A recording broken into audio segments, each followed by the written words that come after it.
Bienvenue. Aujourd'hui, on s'attaque à un sujet qui fascine autant qu'il agace, les stratégies secrètes des plus gros joueurs de la crypto.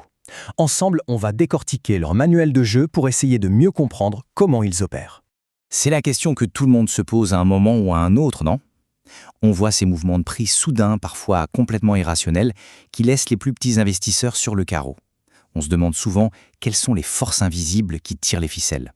Eh bien, ces forces, elles ne sont pas si invisibles que ça. En fait, elles ont un nom, les baleines. Ce sont les véritables poids lourds de l'océan crypto et le moindre de leurs mouvements peut provoquer de véritables raz-de-marée sur les marchés.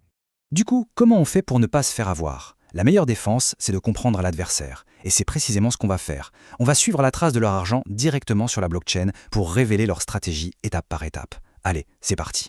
D'abord, juste pour qu'on soit tous sur la même longueur d'onde. Une baleine, ce n'est pas simplement un gros portefeuille. C'est une force de frappe. C'est quelqu'un ou une entité qui a une telle quantité de crypto qu'elle peut, à elle seule, faire bouger le marché et même dicter sa direction à court terme. Bon, rentrons dans le vif du sujet. Notre enquête démarre là où tout commence généralement. Avec le roi, le Bitcoin. Regardez bien ce graphique, c'est super parlant. Vous voyez ces grands pics violets?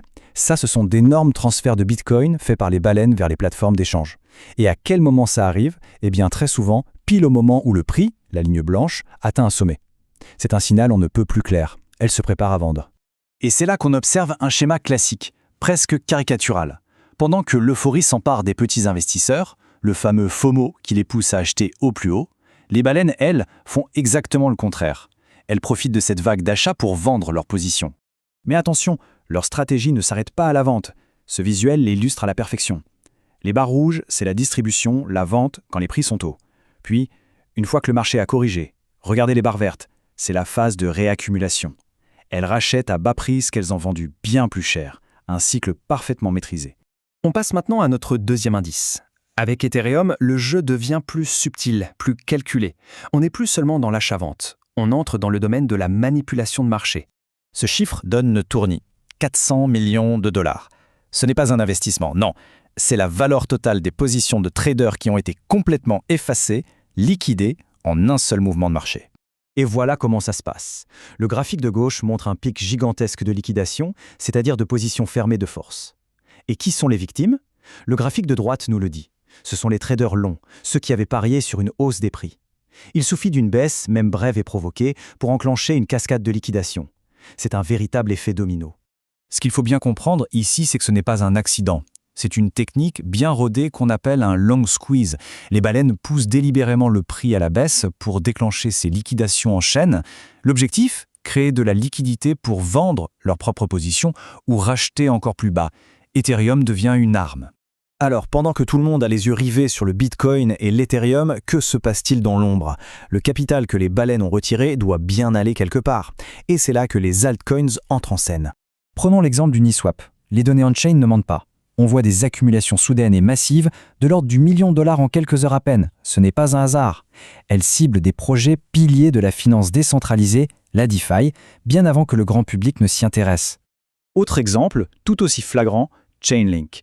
Pendant que le prix stagne et que l'enthousiasme est au plus bas, les données montrent que les plus gros portefeuilles accumulent discrètement. On parle ici de 3,5 millions de dollars. C'est le signe typique que l'argent intelligent est en train de se positionner. Donc, si on met tout ça bout à bout, qu'est-ce qu'on a? Uniswap, Chainlink, mais aussi des achats colossaux sur Bitcoin Cash ou une activité débordante sur XRP. On voit bien que ce ne sont pas des actions isolées. Il y a une vraie stratégie de diversification sur des projets établis en préparation de la prochaine phase du marché. Ok, on a rassemblé tous nos indices. Maintenant, il est temps de mettre toutes les pièces du puzzle en place et de révéler ce fameux manuel, cette stratégie que les baleines semblent suivre cycle après cycle. En fait, leur stratégie, c'est une grande rotation de capital en 4 temps. D'abord, elles sécurisent leurs gains sur Bitcoin et Ethereum. Puis, cet argent est réinvesti dans des altcoins à grosse capitalisation plus stables. Ensuite, elles se tournent vers des secteurs à fort potentiel comme la DeFi avec des projets comme UNI et Link. Et pour finir, une petite partie est allouée aux paris les plus fous, les meme-coins, pour tenter de faire des gains explosifs. Alors, qu'est-ce qu'on retient de tout ça? Premièrement, éviter d'acheter quand tout le monde est euphorique. Deuxièmement, apprendre à repérer ces phases d'accumulation discrètes sur des projets solides. Et troisièmement, peut-être voir les grosses baisses non pas comme une catastrophe, mais comme une opportunité. En somme, il s'agit d'apprendre à surfer sur leur vague plutôt que de se la prendre en pleine figure.